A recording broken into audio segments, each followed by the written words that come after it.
for certain things, especially in certain communities, you only have hope as far as what you can see.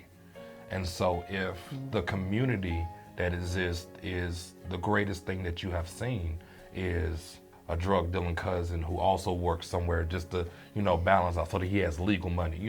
If that's all you see, there's no hope to be the president or a doctor because they don't see it. It's not tangible. Gratefully, last year I worked in Griffin County School, so I kind of knew the system to work it. But I think also figuring out how do we get this child to figure out their potential and how can we figure out ways for them to be successful. Getting into the trenches with them, even when it gets frustrating, when a child doesn't want to read, trying to get a third grader that doesn't like to read that's a headache sometimes. But I think those are the challenges, but we accept the challenge of, okay, you're not gonna sit down here and read, okay, we're gonna figure this thing out. We'll put prizes with it, whatever it is. But I think that's probably the biggest challenges.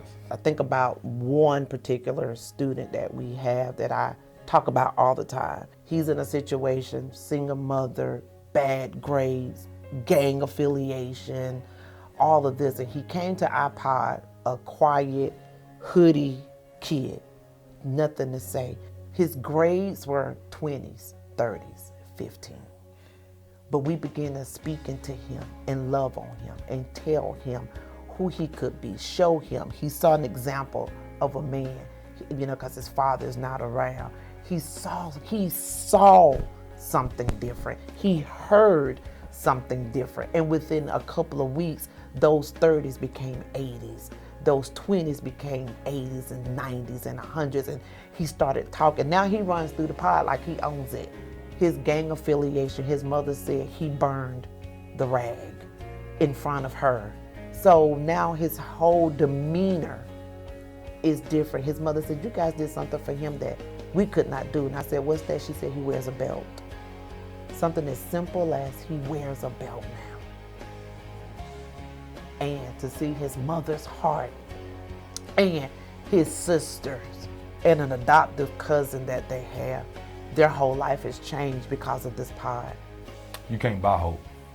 And so the reality is, even with programs, even with churches and everything, the reality with hope is you can never shut down hope. You can never lock the doors to hope. You can never say you have to social distance with hope, because hope is not something that I only have to get from you, but it's also something that has to be within me, and it has to be something that charges me every single day, that says regardless of what I see in life, what I see in the world, there's a smidget of hope. There's a remnant of hope and faith that says, you know what, I can go on just a little bit longer. I can keep on pressing because one day somebody's going to hear it, even if it's just one. Forget the 99. If it's just one person that hears the message of hope, that's the message that saves their life.